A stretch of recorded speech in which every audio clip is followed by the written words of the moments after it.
Bueno, aquí ya empecé a grabar. Bueno, empecemos con Ana María. Háblame, por favor, de dos métodos que nosotros podemos usar para determinar una salida objetiva, es decir, cuándo tomo yo ganancias. No entiendo. Bueno, miremoslo de otra forma.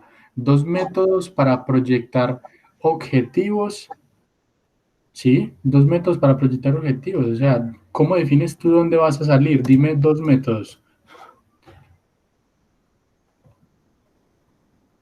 Ah, ok, ok. Los métodos para yo definir de dónde va a salir.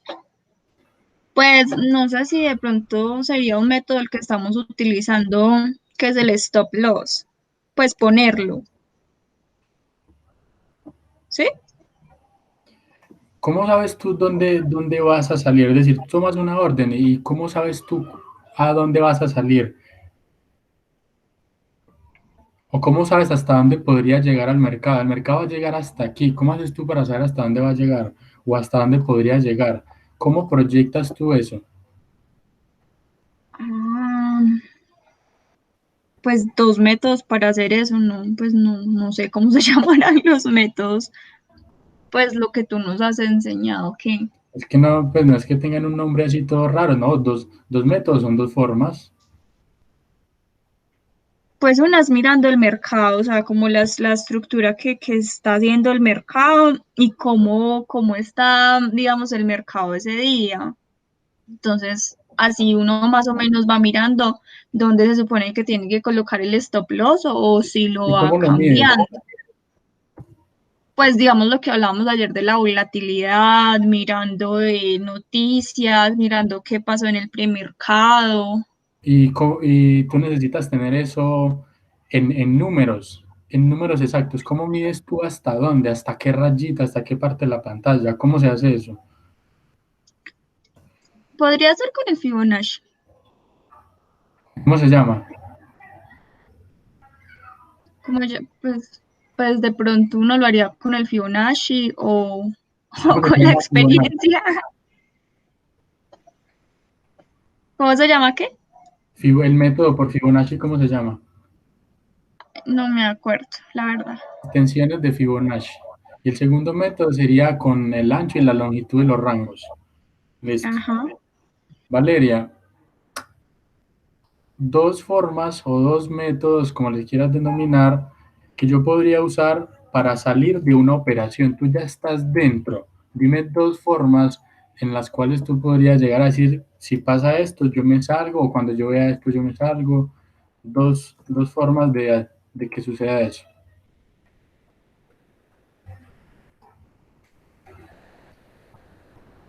¿Me repites la pregunta, porfa? Dos formas o métodos para yo salir de una operación si yo ya estoy obviamente dentro de ella. ¿Qué debo ver yo o cómo hago yo para decir, vea, yo veo esto y me salgo o cuando pase esto? Dime dos métodos para yo salirme de una operación.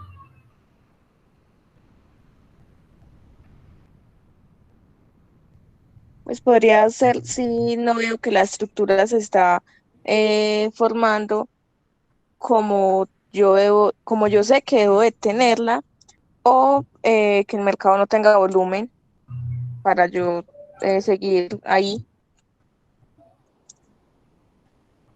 Dame más. Ah. Mm,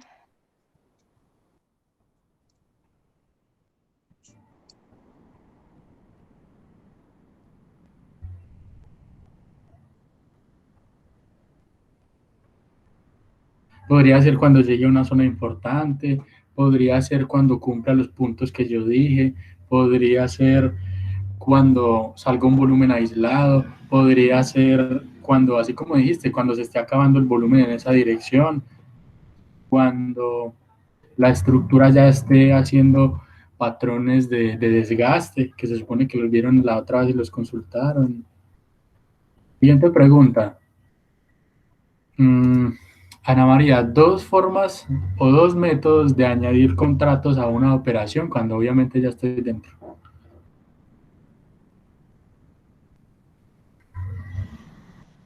Ay, sí, no, todavía no sé, la verdad. Pues porque todavía no lo hemos hecho. Entonces, pues en este momento no lo tengo presente cómo se haría. No lo hemos hecho, pero sí lo hemos hablado y estudiado mucho. Sí, Por pues ejemplo, sí, yo sé que lo hemos hablado, pero pues como no lo hemos hecho, pues no se me queda tan grabado cómo lo hago. Entonces eso por no es eso una no me excusa. acuerdo. No estoy de excusa, solo estoy diciendo que no me Valeria, acuerdo. define qué es un patrón y cómo funciona. Y por qué funciona, o por qué los usamos, o no sé, algo similar.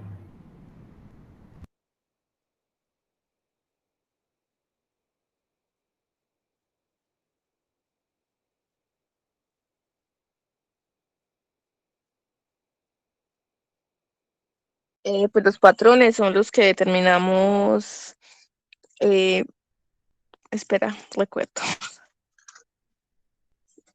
como vela envolvente o para determinar eh, si es un patrón de torres gemelas o, bueno, Para, no sé si para, tiene un por movimiento favor. inusual, no sé, algo así, un patrón martillo. Listo, ya me dijiste cuáles podría ser. La pregunta es, ¿qué son? No cuáles. Ah, ¿qué son? Pues bueno, no sé, en el mercado significan indecisión, algunos, en soportes y resistencias, pero no entiendo como tal. Pues para mí, algunos significan indecisión o otros están envolviendo lo que ya venía, ¿cómo te digo? Lo envuelve, eh, no sé, lo que ya venía sucediendo antes de pasar eso o antes de aparecer ese patrón. O bueno, no sé si no te sé responder la pregunta. Pues no sé. Ese sería más bien como el significado de cada patrón de forma individual. Pero sabemos que un patrón de forma general, ¿qué es? Se llama patrón porque, Ana María, ¿alguna idea acerca de eso? ¿Me repites el último que dijiste? Que patrón se fue, no sé qué. Defina qué es un patrón, por qué funciona, para qué sirve, por qué es que funciona. Pues no es como, para mí los patrones eran como lo que nos llevaban a mirar en dónde podíamos meternos en un mercado, o sea, nos daban como la pauta de cómo estaban comportándose el mercado a nivel de mercado y volumen, y pues así más o menos ir sabiendo cómo, pues si se formaba cierta estructura o podíamos ingresar ahí. Entonces, bueno, y veamos, bueno, yo les ayudo un poquitico. Entonces, ¿qué es un patrón? Una conducta que se repite, algo que es repetitivo. ¿Y por qué funciona? Porque la gente repite comportamientos.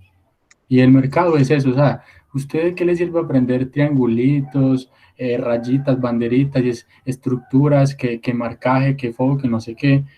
O sea, ¿por qué sirve eso? O sea, ¿por qué usted aprender esas rayitas le puede servir de algo? Porque sucede todo el tiempo, es un patrón. Listo, vamos con otra. Valeria, dime o háblame de la utilidad de la EMA de 220 periodos, La utilidad. Espera que no recuerdo, espera. pero sin buscar en el cuaderno.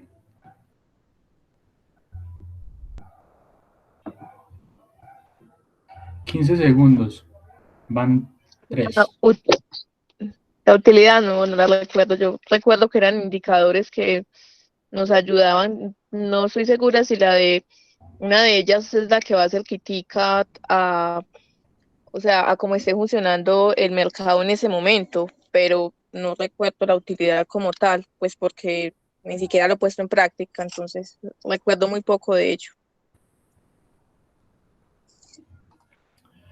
Yo no sé si, a ver, puede ser verdad que eso de la práctica puede ser un factor para todos, para Ana María, porque algunas cosas ustedes se van a demorar meses o años en verlas. Y, por ejemplo, un ejemplo cercano, no sé, Ana María, ¿cuánto se demoró para poner en práctica lo que aprendió en enfermería? Que yo tenga entendido, apenas lo está poniendo en práctica. ¿Cuándo me demoro yo para poner en práctica lo que aprendí durante 2 años estudiando medicina, enfermería, lo que sea? Cuando ya esté a la mitad de la carrera, voy al hospital. Entonces, mm, bueno, me deja un poco molesto eso. Hablemos entonces, Ana María, ¿recuerdas algo acerca de eso?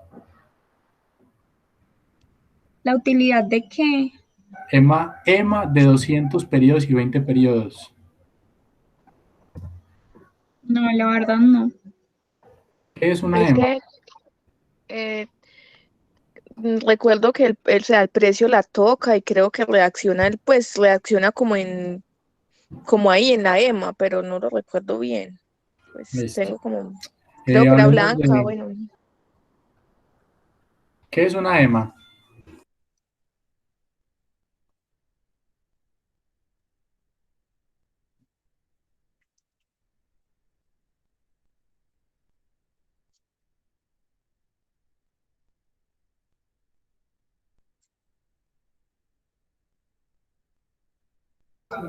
¿Qué es una EMA?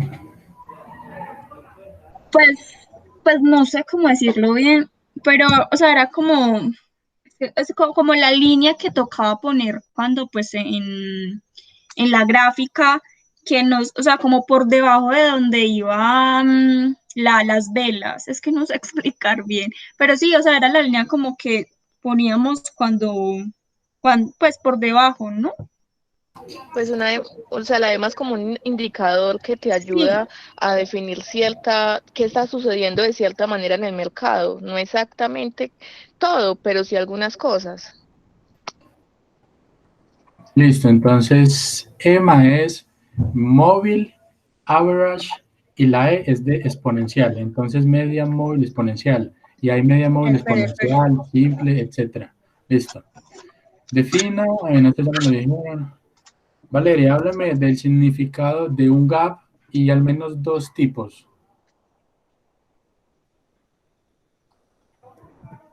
Dos tipos, ¿cómo así? Dos tipos de gap. Mm, Bueno, el significado de un gas es como lo que sucede cuando el mercado está abriendo y hace un salto y pues queda un espacio que después más adelante se va a llenar ese espacio con lo que esté pasando en el mercado, por alguna noticia o por algo que hayan dicho importante, eh, no sé, en las velas recuerdo que pues habían gap muy pequeñitos que separaban una vela de otra y en las TICs recuerdo que pues los gap normalmente son muy grandes cuando el mercado pues está abriendo. Listo, dos tipos.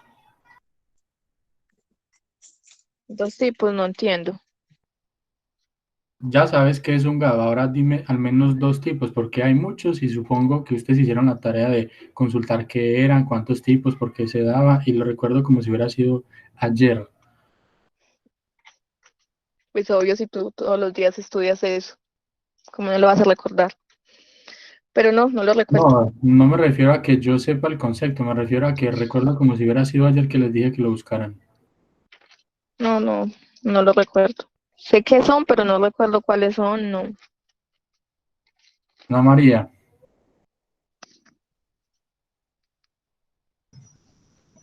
Mm, pues, bueno, no creo que sea correcta la respuesta. Yo me acuerdo que estaban los que se llenaban, que era a medida que pasaba el mercado, eso es un tipo, y no me acuerdo de otro.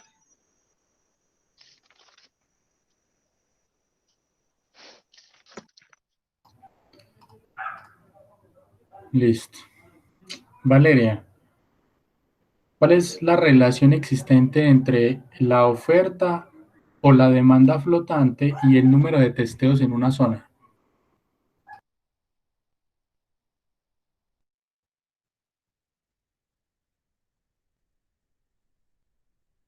¿Cuál es la relación de qué? De la oferta y la demanda en número de testeos en una zona. Sí, ¿cuál es? Exacto, sí. ¿Cuál es la relación existente entre el número de testeos y la oferta o demanda flotante? No sé, Ana no lo María. recuerdo.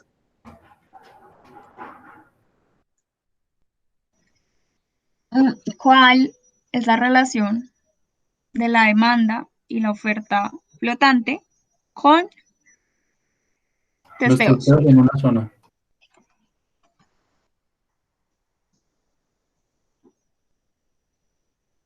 Pues hasta donde yo recuerdo, que no sé si está bien, es que cuando hay oferta o demanda flotante, va a haber, no sé si es la palabra, como mucha volatilidad en el volumen. Entonces, digamos, lo que debería ser con poco volumen, por decirlo así, va a tomar más fuerza porque hay demanda o esa oferta flotante. Pues es como lo que recuerdo. No sé si es la respuesta o entendí mal. Sí, está bien. Solamente hay un error en una cosa y es que dijiste volatilidad en el volumen. Repíteme Perdón. volumen. Ok, perdón, por eso decía que no sabía si era la respuesta. Ver, pues la palabra. Sí, en general está bien. Solamente esa parte nos defíneme volumen. Volumen, pues es la cantidad de demanda u oferta que exista en el mercado. Se podría definir así. Contratos. Ah, o contratos, sí. Valeria, háblame de tres, al menos tres razones para yo definir que tengo una zona intermedia o una zona media o zona de nadie. Eso tiene pues sinónimos.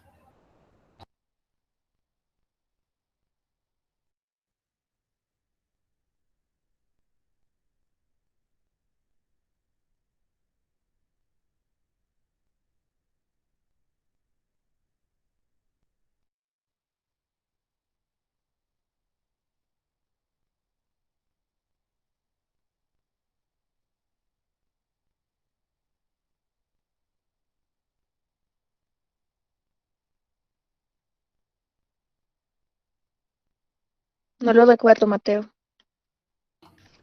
Perfecto, Ana María, ¿alguna idea de eso? ¿Me la repites otra vez? Mencione al menos tres razones para definir una zona media o intermedia o zona de nadie, pues son sinónimos. Pues una de las razones es que, no, ay, bueno, no me acuerdo la palabra, pero como que existan 10 puntos mínimo, bueno, entre 8 o 10, pero no me acuerdo cómo es la palabra, o sea, que exista esa zona, ¿cómo se diría? El ancho del rango. Eso, el ancho del rango que sea más o menos entre 8 y 10 puntos. Am, Puede ser cuando, pues, cuando tenemos como una zona de soporte se nos vuelve resistencia, o sea que hay varias, o como estructuras en un mismo ancho, entonces que se vuelve zona de soporte resistencia, podríamos trabajar una zona media, y no me acuerdo de la otra.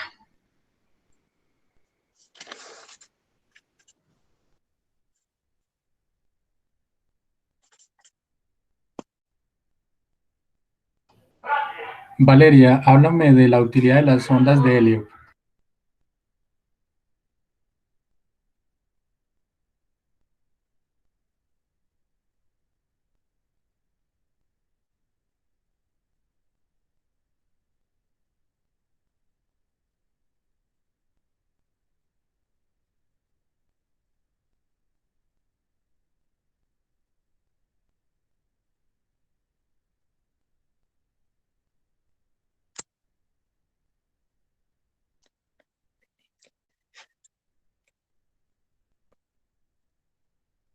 Recuerdo que, pues, te ayudan a definir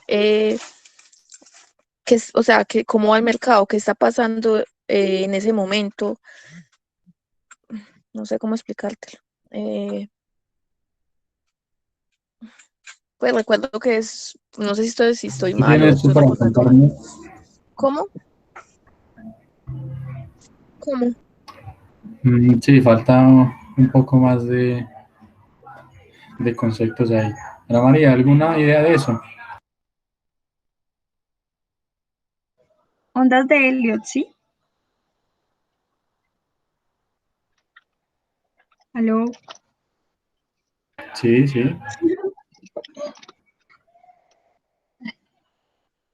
Mm, Pues es que no sé si estoy mal porque lo vimos casi al mismo tiempo cuando vimos lo Fibonacci, que era como otra manera de, por decirlo así, que nos daban como algo muy parecido a lo que nos daba Fibonacci. Entonces, pues no sé si voy bien, y ya digo la utilidad. Sigue, sigue.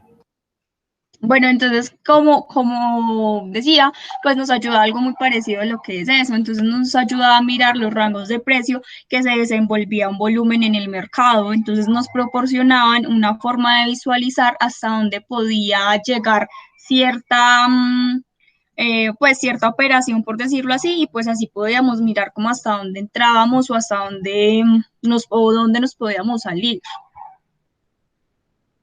Ah, Y, y ¿Y qué más? Pues tenía varias utilidades. Pues sí, era como medir o sea, era como medir el recorrido en el mercado de lo que estaba Ajá. sucediendo, pues en ese momento, como para mirar hasta dónde subíamos o hasta dónde salíamos, bueno, cosas así. Sí, está bien. Tienen una buena idea de eso. Falta ponerlo más concreto, pero sí, al menos saben de qué estamos hablando. Pero bueno, a ver si recuerdan esto. ¿Cuál es el número de ondas que yo debería de considerar para evaluar esas tales ondas de helio?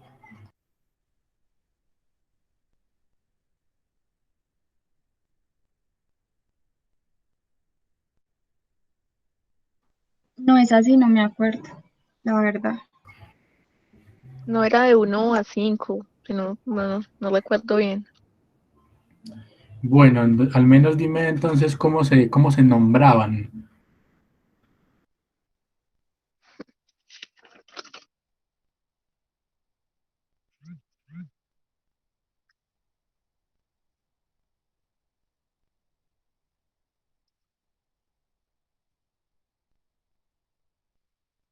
¿Cómo así que cómo se nombraban? O sea, no te entiendo. ¿Cómo se nombraban qué?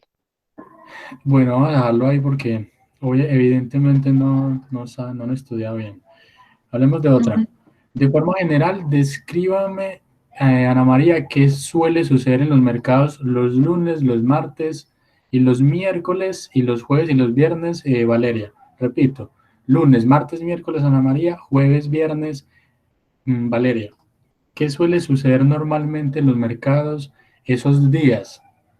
¿Y por qué son importantes? ¿Por qué debería prestarles atención? ¿Qué es lo que pasa en esos días? No sé. Bueno, yo recuerdo que los días jueves y viernes, pues son días movidos, eh, creo que con noticias fuertes, noticias, reportes, pues lo que recuerdo. Y mm, creo que el viernes también, pues el mercado normalmente, ¿cómo te digo? Actuaba o se movía en torno a lo que había sucedido en la semana.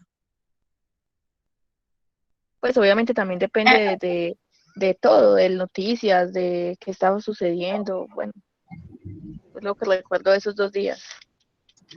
Bueno, a mí me tocó lunes, martes, miércoles. Bueno, los lunes hay que tener cuidado porque son mercados generalmente, bueno, son días que generalmente el mercado suele moverse lento, pues porque digamos que se abre, o sea, el mercado tiene una apertura, digamos, en inicio de semana, por decirlo así, entonces está más lento.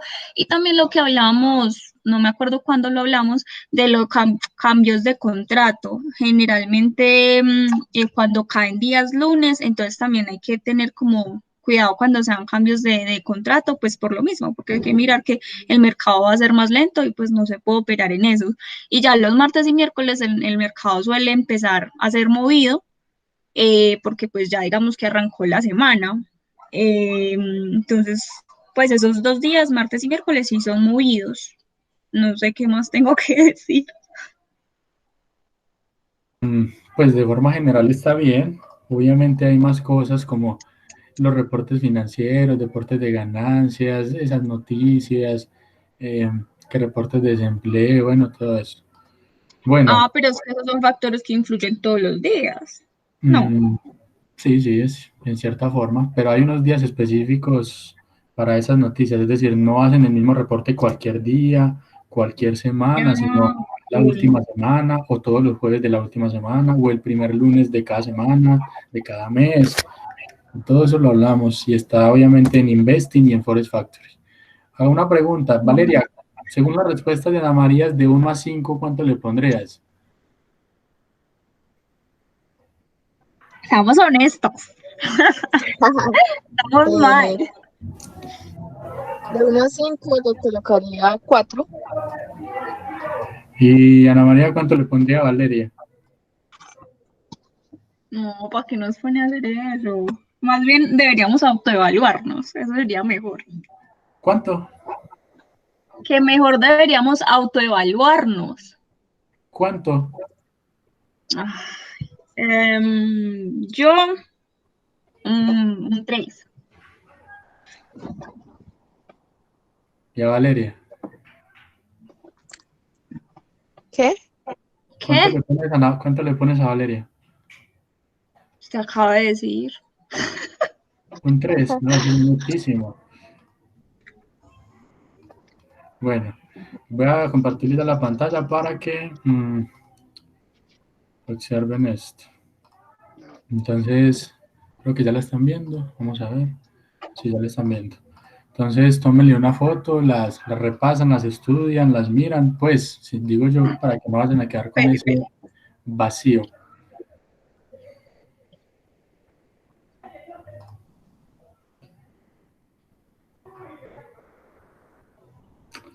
Listo, creo que ya.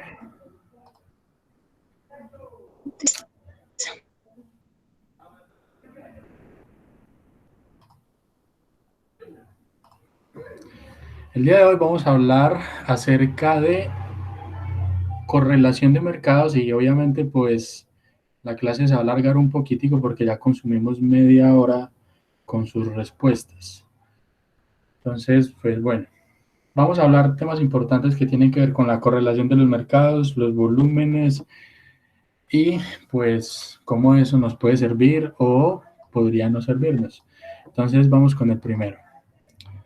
Vamos a hablar de el proceso de la rentabilidad. ¿Qué es el proceso de la rentabilidad? Pues obviamente hacer y hacer trading todos los meses y que ganemos. Entonces todos queremos ser por lo menos de $0 mínimamente a ganar $1000 mensual. Esto es lo que todos obviamente queremos.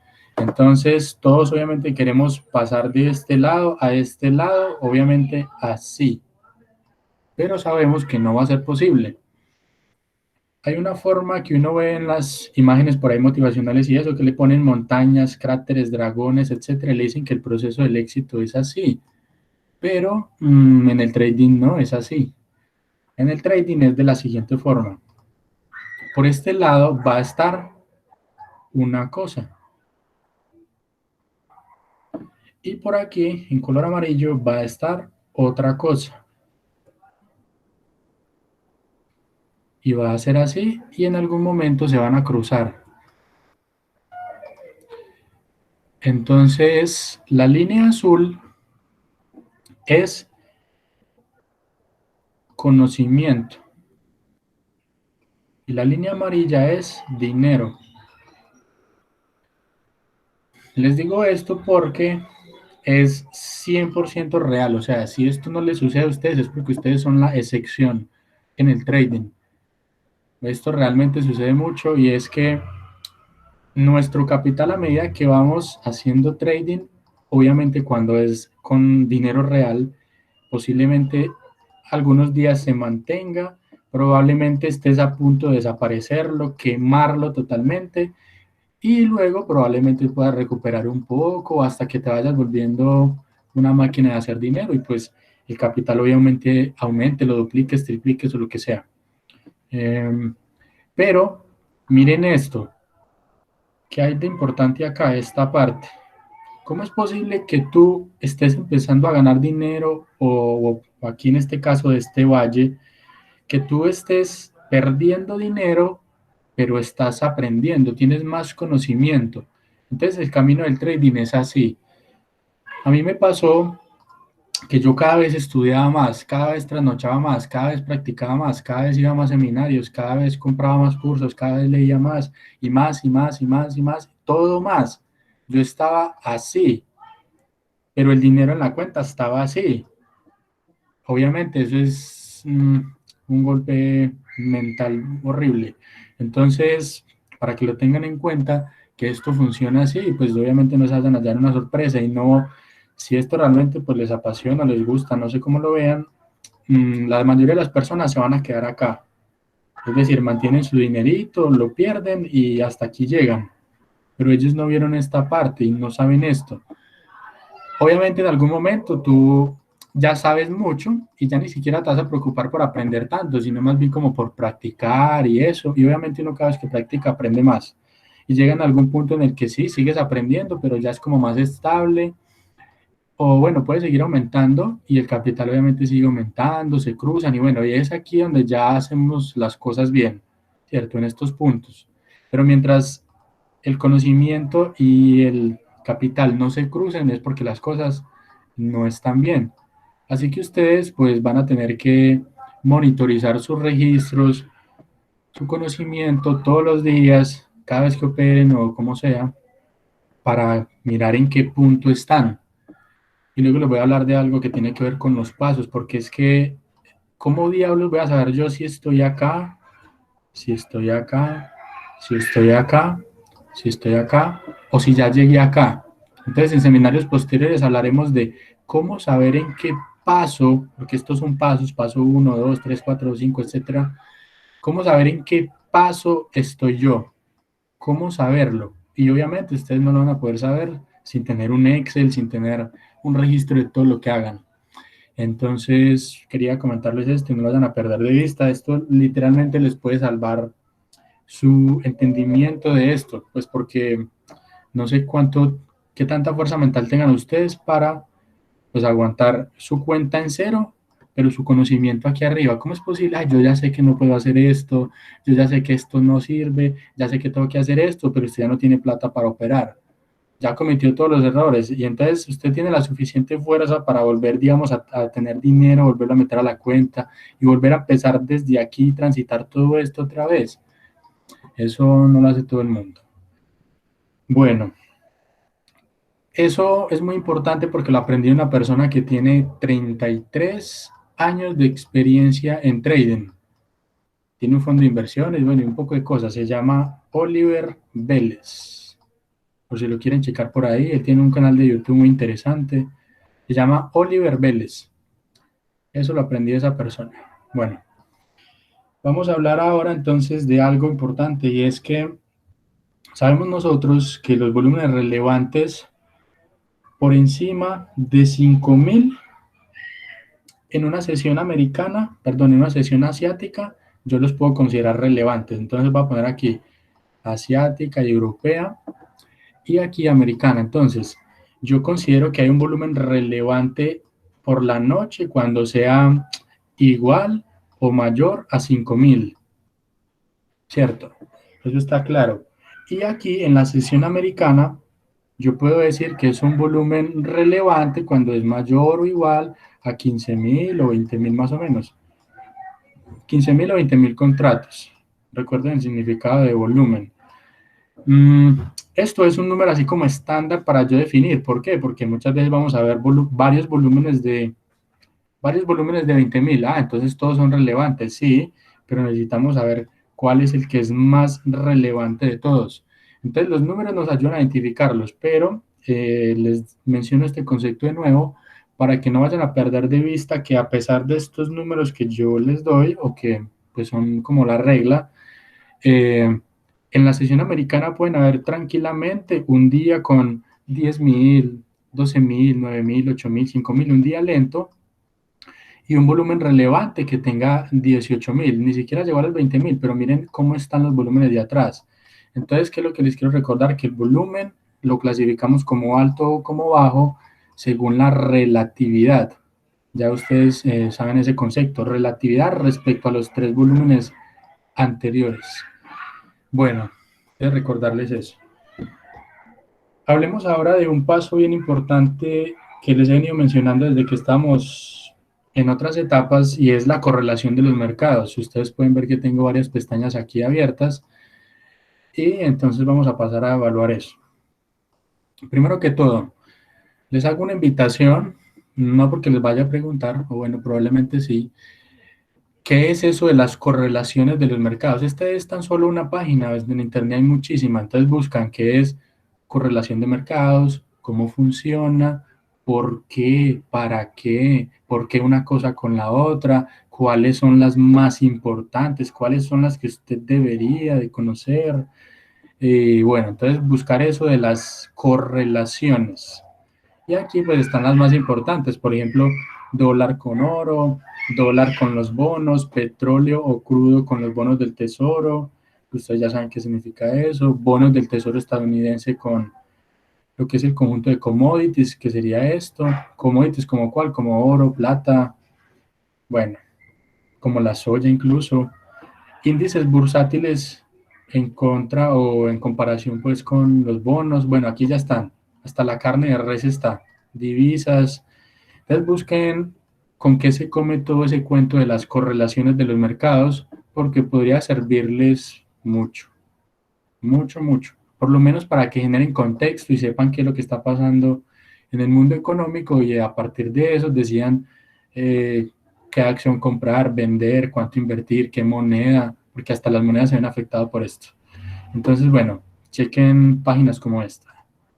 Hablemos entonces acá de, esto lo dejamos para lo último, hablemos de esta, y como prueba de que no les estoy diciendo mentiras, no les estoy inventando o alguna cosa, lo pueden revisar en la propia página del espectador, del periódico de acá.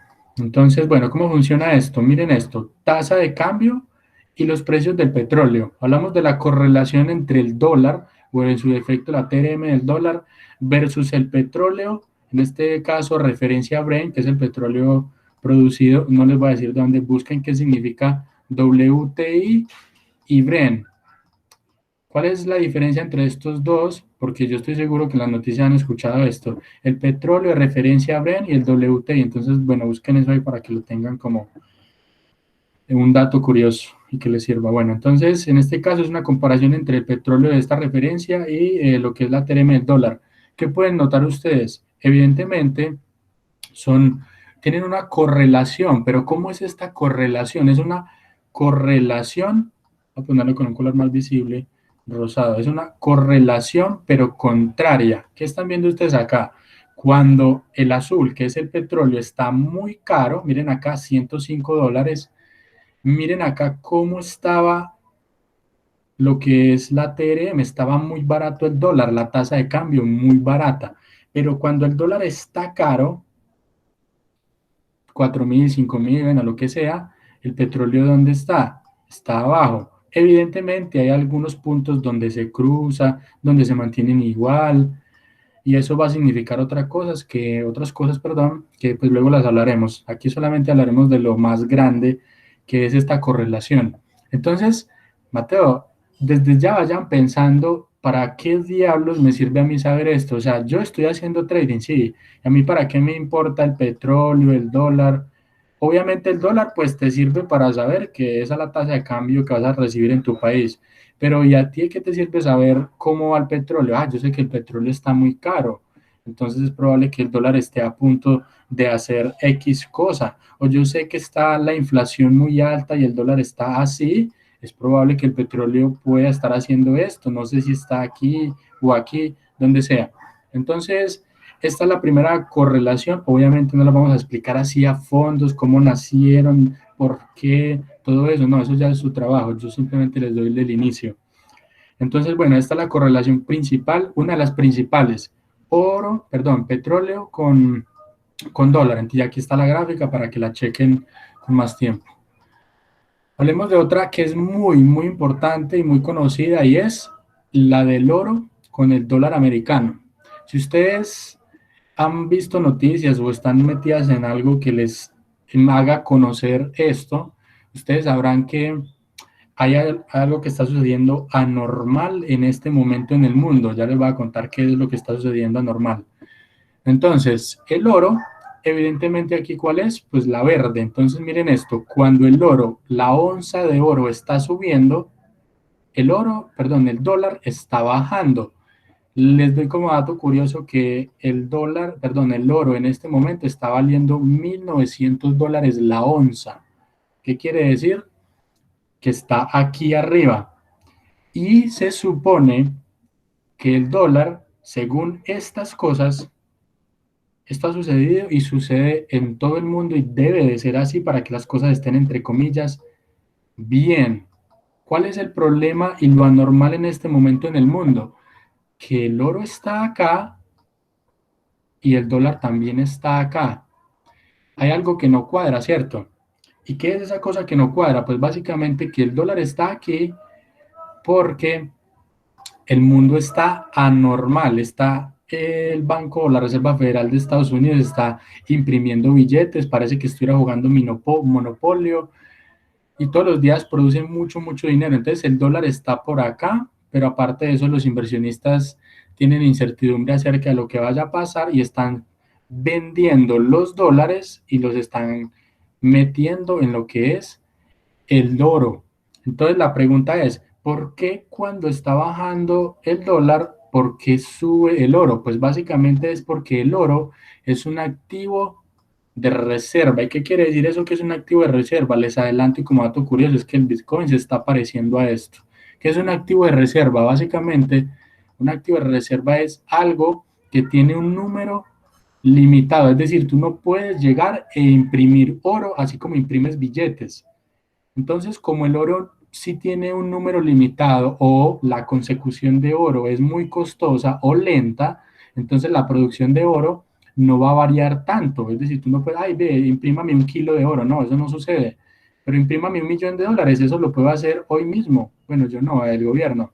El caso es que como esto no sucede, entonces los inversionistas cogen todo su dinero y lo meten en activos de reserva, como el oro, la plata, los metales o algo que tenga una proyección de no perder su valor.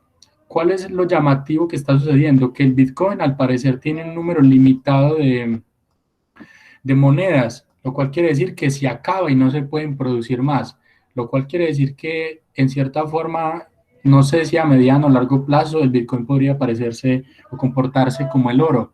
Y eso le da la ventaja pues de que podría valorizarse mucho y ser un activo de reserva.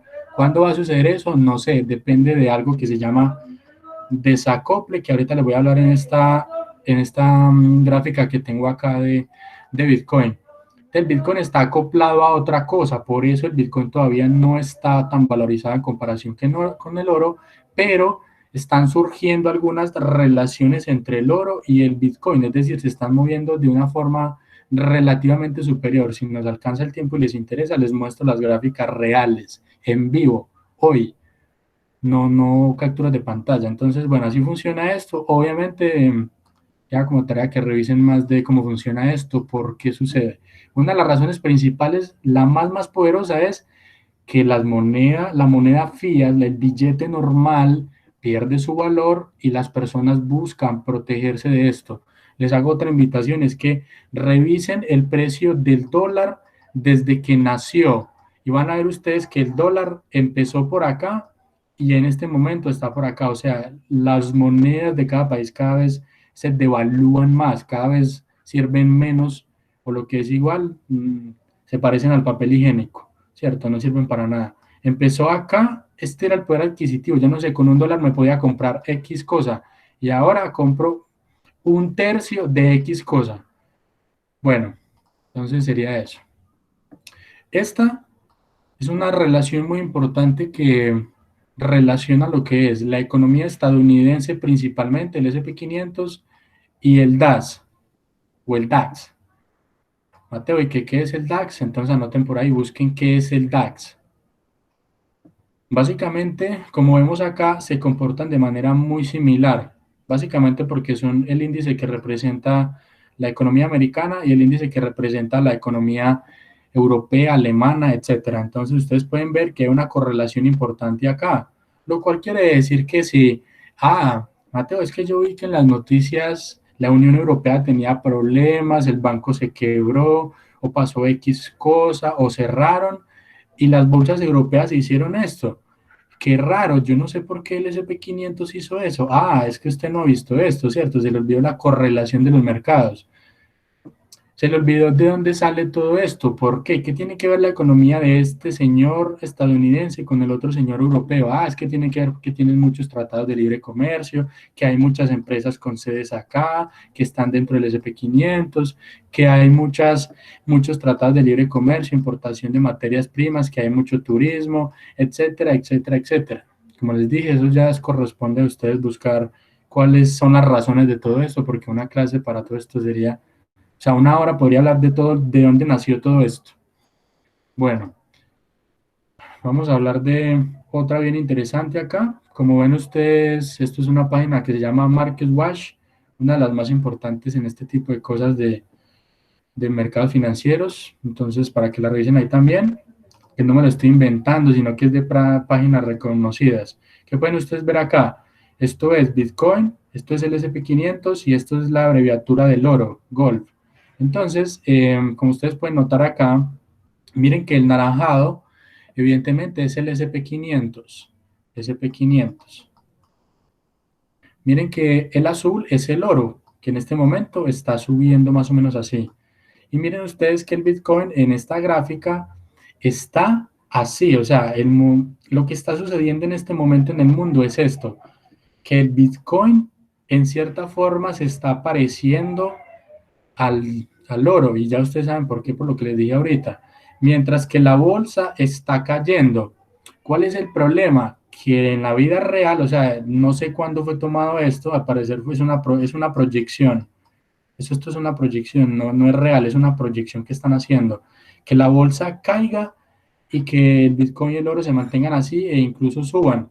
¿Qué es lo que pasa? Que en la vida real el Bitcoin no está, digamos, no está así como sucedió acá. Es decir, el S&P 500 cayó así y lo que fue el Bitcoin también cayó así. La bolsa empezó a subir y él también empezó a subir. Pero ¿qué es lo que pasa? Que cuando estos están subiendo, el oro debería estar bajando y esto no está sucediendo. O sea, ¿esto qué quiere decir? La economía no está sana, los mercados no están sanos, hay incertidumbre. ¿Qué quiere decir? Que sale una noticia de la vacuna y la gente sale a comprar, que ven el petróleo caer y como no saben, la gente sale a comprar, que ven el dólar barato y salen a comprar y vuelven y lo suben. O sea, es una locura los mercados y están en pura incertidumbre y nada de lo que debería de ser normal está sucediendo. Entonces yo les digo a ustedes que se preguntan, bueno, ¿y a mí de qué me sirve saber eso? Pues te sirve para saber que si tú estás acá, digamos, yo estoy invirtiendo en el S&P 500, yo sé que el Bitcoin está acoplado al S&P 500, yo para qué putas voy a comprar voy a comprar Bitcoin. Pero yo sé que no, que el Bitcoin ya no está acoplado al S&P 500, sino que está acoplado al oro y que el S&P 500 está bajando, maldita sea, vendo la casa, el carro, la moto, la novia, la moza y compro Bitcoin. O si esto está al revés, ya bueno, es un ejemplo pues muy burdos de lo que les estoy diciendo, para que se les quede grabado ahí cuando les pregunte, ¿y qué era hecho? Entonces, bueno, esto es lo que sucede. Obviamente las invito a que revisen más de esto. Y por último, a ver aquí qué hay. Esta también es muy importante porque es que ustedes en investing.com, en Forest Factory, en muchísimas partes más, se supone que están aprendiendo a ver los reportes financieros de ganancias, de problemas, de reuniones, bueno, todos los reportes que sacan estas empresas, por ejemplo, Amazon, Microsoft, Apple, Google, Facebook, y pueden ver y saber que todas estas empresas tecnológicas están metidas en un índice que se llama el Nasdaq. Por si no saben, el Nasdaq es el mercado donde están todas las empresas tecnológicas más importantes. Pero, ¿qué es lo que pasa? Que esas empresas tecnológicas algunas o la mayoría están dentro del S&P 500. Entonces, si tú estás operando X día y ese día que tú operas, Amazon reportó ganancias por, no sé, 15 millones de dólares en el último mes, esas acciones se van a disparar. Tuvo un reporte positivo y como este señor está dentro del S&P 500, entonces el S&P 500 ¿qué va a hacer? Obviamente no va a bajar, ¿cierto? ¿Por qué habría de bajar si las cosas están bien? Estamos haciendo mucho, mucho dinero. Microsoft, que cada vez es más rico, Apple. Ah, Mateo, que es que yo vi que Apple tuvo que cerrar las tiendas, el iPhone salió malo, están investigados por espionaje, entonces las acciones cayeron así y como este señor está dentro del S&P 500 y representan por ahí más o menos el 5% de capitalización del S&P 500, si a este señor le va mal, es probable, no quiere decir que el S&P 500 vaya a hacer esto, pero puede hacer una corrección. ¿A qué hora? A la hora de la noticia y todo eso. ¿Y de dónde sacó todo esto? Pues de esta correlación de las acciones, los mercados, la economía, las noticias, los reportes, el dólar, el euro, la plata, la economía de otro país. Obviamente, invitación, sigan buscando más de esto. Y ya la última, lo que les quería hacer notar es que el S&P 500 en este momento está más o menos por acá, es decir, subió, y el Bitcoin obviamente también subió, están correlacionados, es decir, en este momento estos dos señores son amigos, que es lo que todo el mundo espera y la gente que le gustan las criptomonedas y se viven por ellas, pues básicamente que estos señores ya no sean amigos, que sean enemigos y que el Bitcoin vaya para arriba y la bolsa se caiga. Si este señor se va para arriba, se convierte en el amigo de quién? Del oro, ¿cierto? Y eso sería pues una noticia gigantesca para lo que es el mundo de las criptomonedas. Entonces, para que revisen eso, si tienen criptomonedas, las piensan comprar, quieren entender por qué cae una, por qué subió la otra, qué tiene que ver que, digamos, como más o menos la primera semana de marzo, la bolsa cayó, hizo esta caída y el Bitcoin cayó más o menos de, no recuerdo bien, pero está más o menos en 8.000 o 9.000 y cayó hasta los 3.600, pero la gente no sabe por qué. Yo creo que ahora ustedes sí saben por qué. Bueno. Permítanme saber si lo que les he dicho hasta ahora ha sido claro, tienen alguna duda, está interesante, maluco. La de hoy sí, estuvo interesante. No, no estuvo, está. Hemos acabado. Entonces, ¿para qué pregunta? Si no hemos acabado, uno pregunta al final. No, vamos a hablar de otro tema. Bueno, yo veo algo que pasó acá. Bueno, hablemos de algo que ustedes deberían de consultar y es que 2 trimestres negativos se considera que una recesión. Y ya ustedes consultaron cuál es la diferencia entre recesión y crisis. ¿Por qué les digo esto? Porque para que vean que todo lo que estamos estudiando tiene aplicabilidad en lo que está sucediendo en el mundo actual, en el día de hoy. Entonces, si ustedes no se han enterado, llevamos un trimestre ya, o sea, llevamos ya 3 meses en que el mundo literalmente está caído. Y como podrán saber por las fechas en las que estamos, ya vamos a completar el segundo trimestre en el que el mundo está caído. Es decir, que estamos literalmente viendo la luz del túnel de la recesión, ¿cierto? Y también, ¿cómo sé eso? Pues básicamente, pues porque Estados Unidos y el Fondo Monetario Internacional y otros organismos mundiales tienen hasta el 7 de agosto para decidir qué carajos van a hacer con el mundo. Bueno, con el mundo no, pero tienen hasta el 7 de agosto para decidir cómo van a rescatar la economía mundial. Y bueno, cuando yo digo mundo no estoy tan equivocado porque el mundo se mueve por el dinero. Entonces tienen hasta el 7 de agosto para implementar un plan de acción que diga, vea, vamos a invertir 2.5 o 3 trillones de dólares en la economía americana para que se salve, para darle a los 26 millones de desempleados, para mandar a Colombia 3 millones de dólares, que no sé qué, bueno, un poco de cosas, no voy a andar en el tema. El caso es que les quería comentar que eso es importante, y bueno, y a mí de qué diablos me sirve saber que 2 semestres negativos es una recesión, que menos de eso es una crisis, que menos de eso es una corrección, que menos de eso es otra cosa, pues básicamente porque el mercado hace esto. Entonces, va a ponerlo con otro color. Si el mercado hace esto, la primera cosita rosada es un retroceso.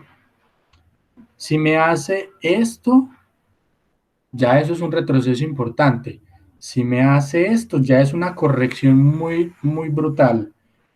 Si ya me hace esto, o sea, borrar todo esto, es una locura, ya eso es una crisis. Y si peor aún me hace esto, ya esto que es una recesión. Si ustedes recuerdan la primera clase que vimos la primera vez que nos conocimos, yo les mostré una gráfica de la crisis del 2008 y si tienen buena memoria, yo espero que sí, la gráfica era algo así como esto. Era subiendo de lo lindo, cayó así brutalmente y luego se recuperó hasta el 2020 y ahora vamos a volver de nuevo. Son ciclos económicos. Como invitación muy cordial, les hago la sugerencia de que revisen cuántos son los porcentajes para esto. Es decir, un retroceso normal, bueno, una corrección de la bolsa. Quiero que me escuchen muy bien. No estoy diciendo que sea una corrección del 5% de este retroceso, no, es una corrección de la bolsa en general. Es decir, tú vas a Investing y miras, el SP500 vale $3,000, es un ejemplo, y está en rojito y dice menos 2%, y tú vas a ver la gráfica y la gráfica bajó un pedazo así. Entonces no es que haya bajado un 2% en relación al retroceso, la corrida anterior, sino que es un 2%, pero de la bolsa completa.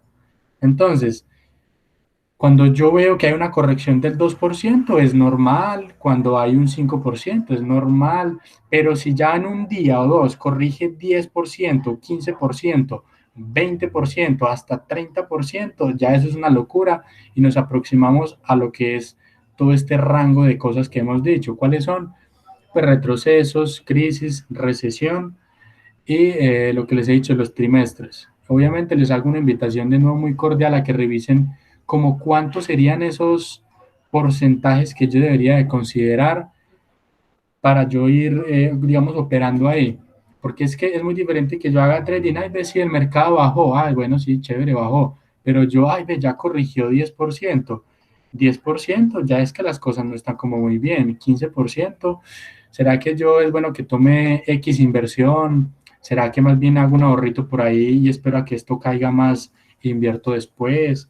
Eso le ayuda a uno a planear los escenarios del mercado, a hacer el contexto y a tomar decisiones de inversión. Así que, según yo, es muy, muy importante. Hablemos ahora de otro concepto que tiene que ver con, a ver, ya les hablé de los paquetes de estímulos, eso ya no lo voy a repetir. Quiero hacerles una pequeña anotación en cuanto a la correlación de los mercados y es la siguiente. Supongamos que aquí está el oro y que aquí está la bolsa. La bolsa en general, pues la de Chicago, Nueva York, lo que sea, no importa.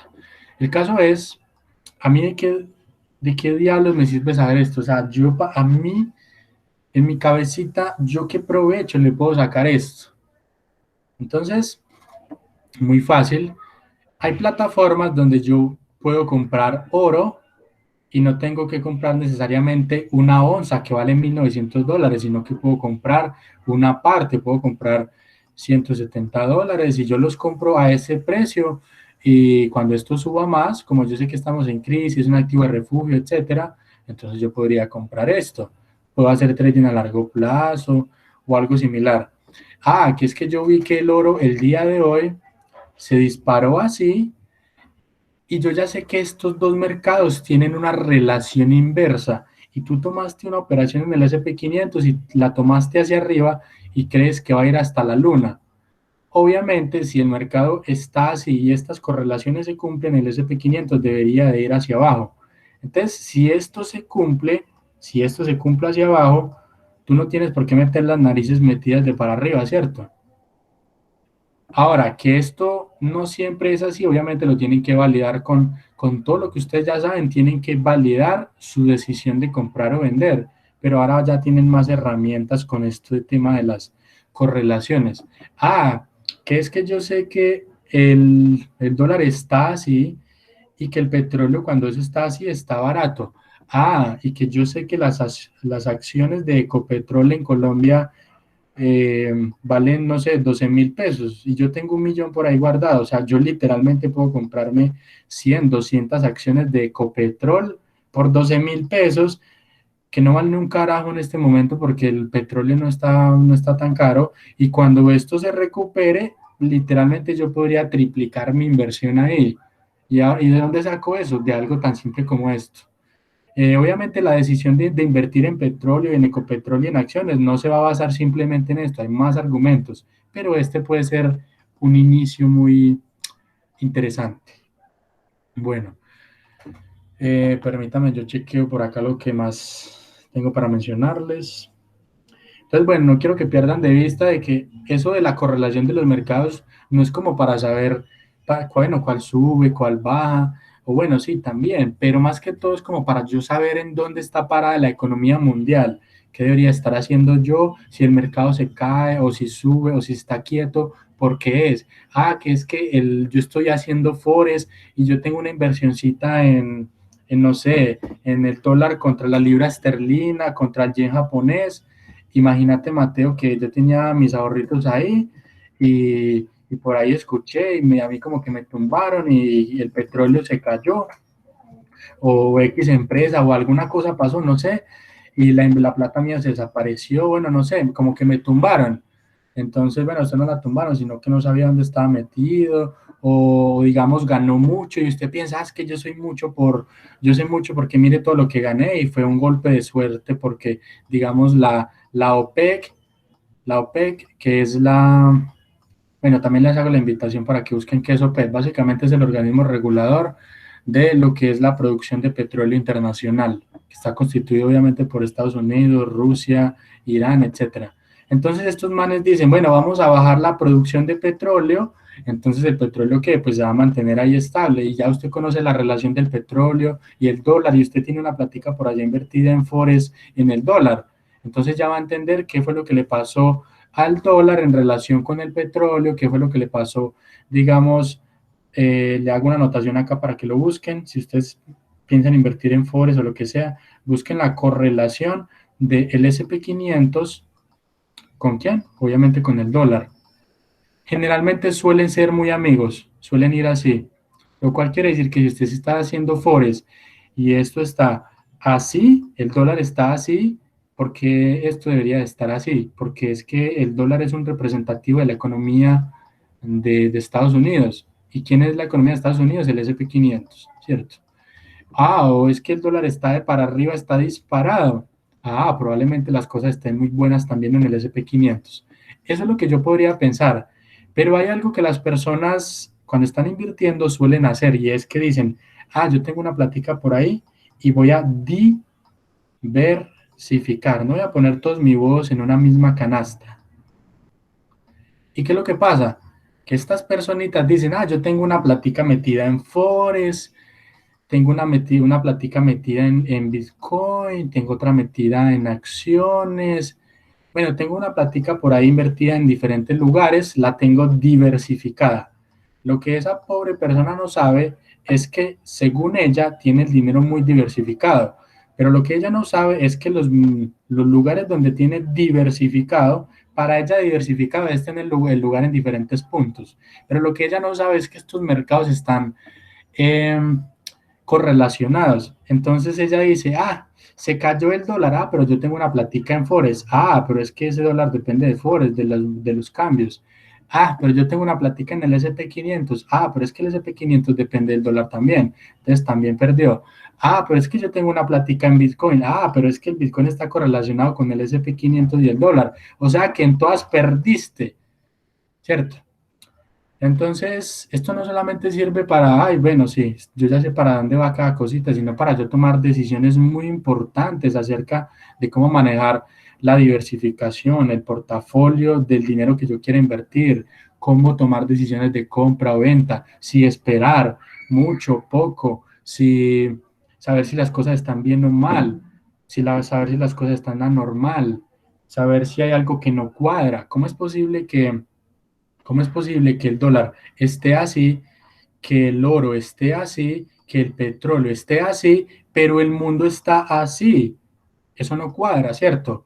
Se supone que esto está bien si el mundo está bien, si la gente compra, si la gente sale, gasta, viaja, tiene carro, casa, moto, pero la gente está aguantando hambre, está sufriendo de todo, de todo, de todo, pero los activos financieros están bien. Qué cosa tan rara. Ah, pero es que entonces yo sé que lo que está pasando ahí es que esto es anormal. Esto no debería estar pasando.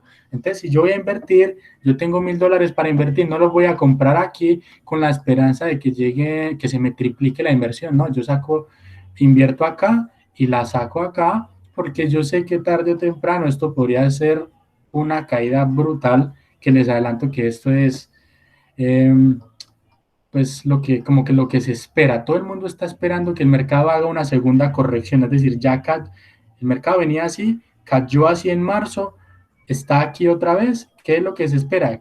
Que caiga así otra vez. ¿Por qué? Porque las reaperturas fallaron, la gente sigue encerrada. Por ejemplo, nada más en Colombia ya somos el séptimo país en infectados, o sea, un desastre completo. Bueno, entonces ahí les dejo todo eso para que se pongan un poquito sedientas de conocimiento. Bueno, hablemos de una última cosa, y es que incluso creo que ya la habíamos hablado, y es acerca de los indicadores. Los indicadores son una herramienta más como cualquier cosa en el trading. Los indicadores eh, no son malos, pero tampoco son buenos. Simplemente son una herramienta más. Una herramienta que según como la use, ahí sí, escuchen lo que estoy diciendo, los indicadores de por sí no son malos ni buenos. Según el uso y la estrategia que usted acomode a ellos, ahí sí pueden ser o pésimos o muy buenos. Entonces, bueno, les digo eso para que pues tampoco satanicen esto, pero tampoco los adulen. ¿Por qué les digo esto? Que recuerden y refresquen este conocimiento. Pues básicamente que los indicadores están basados en datos del pasado, es decir, no existe ningún indicador que pueda proyectar resultados, no existe. Aunque hay algunos que son indicadores, tarea para que la consulten. Hay indicadores de muchos tipos. Hay indicadores que son de fuerza, otros que son de identificación de oferta y demanda, otros que son indicadores tendenciales. Entonces les hago una invitación para que busquen cuáles son los tipos de indicadores que existen. Obviamente también hay indicadores de volatilidad. Entonces búsquenlo para que por lo menos si van a utilizar uno, por Dios, por amor a Dios, sepan de qué trata eso, por qué es que sirve, que tengan argumentos para usarlo. Ah, es que usted por qué usa eso, no, es que un amigo me dijo que eso era muy bueno. Entonces, bueno, busquen cuáles son los tipos de indicadores, para qué sirven, de dónde salen, cómo funciona, para qué estrategias sirven. Obviamente esto no lo voy a enseñar yo porque ustedes saben que nosotros no necesitamos esto, pero por si lo quieren llegar a implementar. Entonces les decía, son datos basados en el pasado, y como son hechos basados en el pasado, entonces por eso, digamos que no son como una buena opción tomar decisiones en algo que ya pasó, ¿cierto? Pero lo que yo sí puedo hacer es que me armo un contexto, me pueden dar contexto, me pueden dar información, me pueden dar daticos para yo con raíz a eso ya tomar decisiones complementadas a una estrategia más sólida, pero no quiere decir que si la rayita está de para arriba, entonces yo compro, no, así no. Bueno, entonces estos hechos, como son basados en el pasado, pues nosotros deberíamos de procurar no depender de indicadores, sino más bien de depender de qué, de que usted sepa interpretar el contexto, que sepa interpretar las gráficas, noticias, las horas, los volúmenes, la oferta, la demanda. Y esto es el componente básico de un mercado. ¿Sé cuándo ha visto que una opción, bueno, ese ejemplo que iba a dar es muy burdo, pero bueno, lo que les quiero decir es que los componentes del mercado tienen que ver con personas y con dinero. ¿Y dónde se ve el dinero? En la oferta, en el volumen, etcétera. ¿Y dónde se ve lo que es las personas? Se ven en el contexto, se ven en las gráficas. Eso no se ve en indicadores. Como les dije, pues no hay ningún problema con usarlos, siempre y cuando sean solo una herramienta más de ayudita. Bueno, entonces, a raíz de todo lo que les he dicho, ya saben que como consejo general, no invertir si es que quieren diversificar en mercados que estén correlacionados, porque pues entonces no sería una diversificación inteligente. Y ya saben los datos que les di respecto al acople del Bitcoin, dólar, acciones, y creo que entonces eso sería todo por el día de hoy. Voy a pausar aquí esto.